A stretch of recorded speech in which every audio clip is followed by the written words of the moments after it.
In this video, I am going to lay out a step-by-step plan that I personally would do if I were embarking on a weight loss journey. This is what I wish I'd been told many years ago when I knew barely anything. This method is so simple, yet most won't do it. If you can follow this step by step, you will be successful. The reason I'm doing this is because every single day I get people saying that they fail with their weight loss journey, that they cannot lose weight no matter what they do. The thing is, I know they can, they just don't understand how to implement the steps to be successful. Step number one is finding your why. If you don't have a strong enough reason to want to lose weight, you're not going to do it. Maybe you want to lose weight for a wedding or a vacation, or maybe you want to fit into a particular outfit. I can appreciate these reasons for wanting to lose weight. However, they are just not deep enough to make it a long-term change. Most of the reasons I hear from people about why they want to lose weight are just too shallow, in my opinion. They are temporary reasons to fulfill a short-term goal. No one wants short-term weight loss. If you want to lose weight, you know you want to make it permanent. To make it permanent,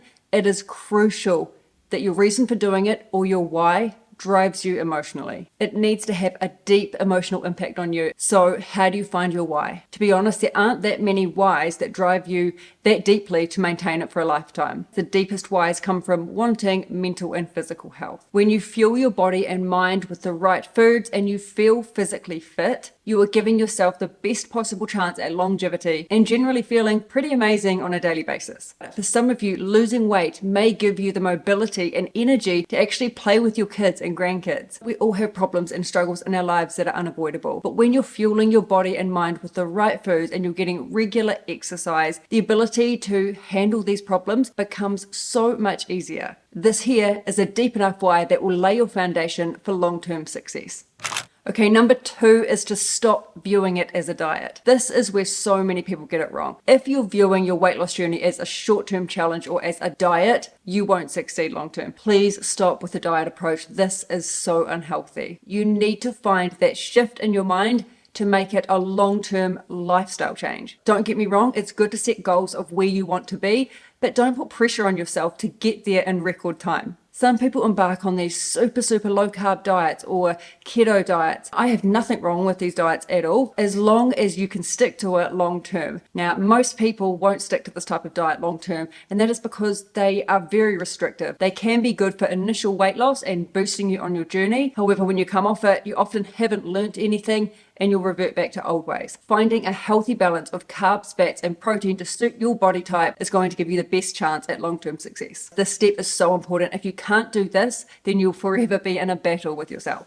Okay, step number three is to change the way you view food. Now, you have to start viewing food more as fuel as opposed to because I like the taste of it and I like eating. You're not expected to eat bland, boring food just to get nutrients, but you do need to make yourself more aware that we actually only do need food to survive, the right foods. Now, if this is something you're doing, you need to try to stop giving in to takeouts and junk food and overeating on a daily basis. You do not need these foods. By all means, keep them in your diet, but really limit the amount you're having. You can easily make the most delicious meals using nutritious whole foods, the stuff that your body needs to function optimally. You also don't need to be snacking constantly. You only want it because it provides a dopamine release, which is a hormone that just makes you feel good. You've become used to these certain foods, such as sugars, high-fat foods, and so they make you feel good, and that's why you just keep reaching for them. Okay, number four is to understand your body type. If you look around, it's very clear we're not built the same. There are three different body types: ectomorphs, mesomorphs, and endomorphs. It's likely you won't fit perfectly into one body type. I know I don't. Let me very briefly explain each one and the ideal macro ratio for your body type. Ectomorphs. These people seem to eat anything they want and struggle to gain weight. They're naturally very slim with small bone structure. They have lean muscle, and these people almost have a long, lanky appearance. These people have a high performing metabolism, which means they burn fat quickly. Mesomorphs. These people have a very athletic physique with medium bone structure. Mesomorphs generally find it easier to gain muscle or to lose fat due to their efficient metabolism. As long as these people remain active, they shouldn't have a problem maintaining their weight. And finally, endomorphs. This body type is typically softer with a larger midsection and stockier bone structure. Endomorphs do tend to gain fat very easily and find it harder to lose fat. As I said, you'll likely find that you could be a mixture or sit between two different body types. Now, you do not need to strictly stick to those percentages. It's just a guideline that's going to help you get towards your weight loss goals or your fitness goals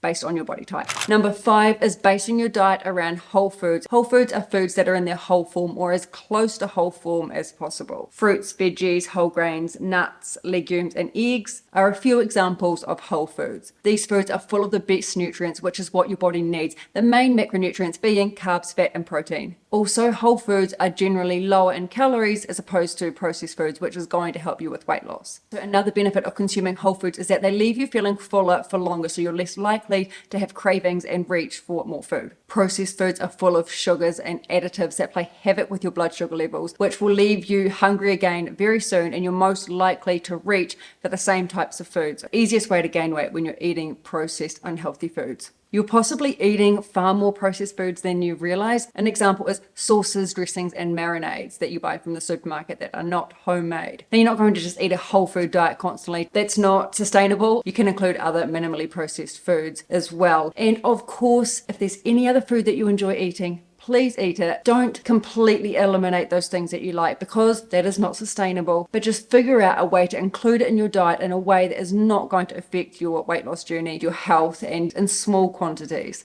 Okay, number 6 is to understand your macronutrients. Macronutrients are the 3 main nutrients you need in your diet, which are carbs, fat, and protein. Now, we all hear about carbs, fat, and protein on a regular basis, but do you actually know the role they play in your body and how important it is for weight loss and maintaining your body goals? Carbohydrates are your body's main energy source. Carbs provide fuel to get you through your workouts and to help you do daily tasks. Protein, although a source of energy as well, its main role in the body is growth, strength, and repair of muscle tissue. Fat is also essential for energy and to support the function of cells in your body. It also helps to absorb certain nutrients as well as produce important hormones. Now, unless you're a doctor or a dietitian, personal trainer, nutritionist, someone in that field, there really are only a couple of things that you need to understand. Number 1 is that your body needs all 3 of these macronutrients. And number 2, how to incorporate all 3 of these into your diet on a daily basis to fit your body type. Now, I already very briefly covered body types and the percentage of carbs, fats, and proteins that you would need. But when it comes to the types of carbs that you're consuming,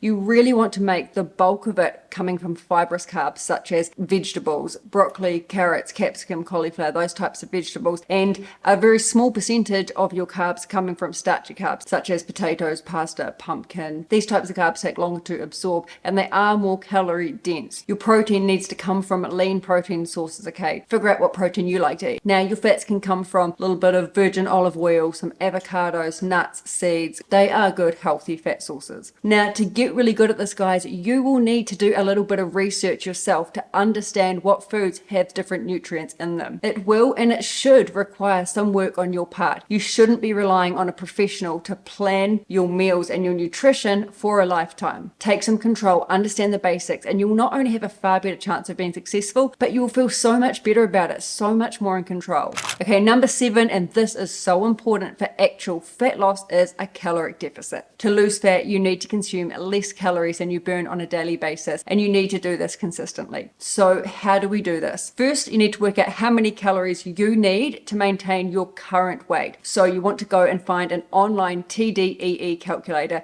total daily energy expenditure. Put in the details that it's asking of you. You need to be as honest as possible so you can get the right result, the correct amount of calories to maintain your weight. And then what you want to do is subtract 200 to 500, no more than 500 calories from your maintenance calorie number. And the number you get from that is the amount of calories you need to be consuming on a daily basis to allow you to lose fat. This step, guys, is so important when it comes to actually losing fat. You cannot be in a caloric excess and expect to lose fat. Okay, now step number 8 is working out. A mistake people make so often, and I know this because I'm constantly asked this question, is what workout will make me lose weight? Or how many calories does this workout burn? First of all, guys, when it comes to fat loss, your main focus needs to be on nutrition, not workouts or exercise. You're going to be fighting a never-ending battle doing exercise to try and burn as many calories as possible. Stop the excessive cardio, pounding the treadmill, exercise bike, or going for long walks in an attempt to lose fat because you're eating in a caloric excess every day. By all means, do this kind of exercise if you genuinely enjoy it, but don't do it as your way to try and lose fat. The exercise I want you to start focusing on and putting into your daily routine is resistance training to build muscle. And here's why. The more muscle you have,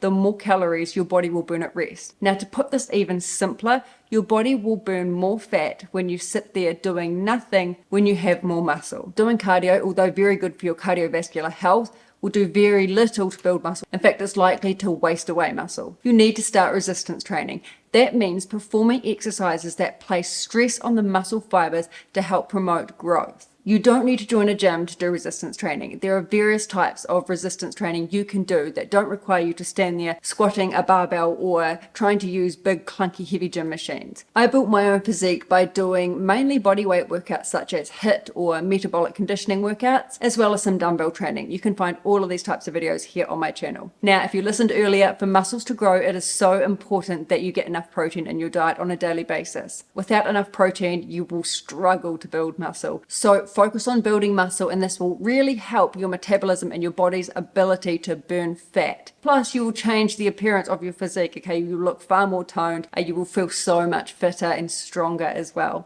Okay, guys, number 9, and that is the last step, and definitely not the least important, and that is consistency. Okay, if you do not remain consistent, and this goes for anything in life, you won't succeed at it. Okay, consistency is so important. You need to apply these steps every single day. Whatever goal you're trying to achieve, it's a combination of small steps on a regular basis that get you the result. Don't focus on where you want to be, and if I'm not going to be there tomorrow, I'm going to give up. It takes time. You need to be patient, and just think about every day that you're doing this, you're a step closer to where you want to be. It can be frustrating. You need to create discipline to be consistent. You're not always going to be motivated. I'm not always motivated, and when I'm not motivated to do stuff, I'm just drawing on discipline. In fact, I'm drawing on discipline most of the time. Motivation is good and it helps. However, you need that discipline and the consistency to really drive you home and get you to where you want to be. All right, guys, I hope you enjoyed that video. I hope if you're embarking on a weight loss journey that you're going to put these steps into action, and I know you'll get there if you can do this. Thanks so much, guys, for listening, and we'll see you next time.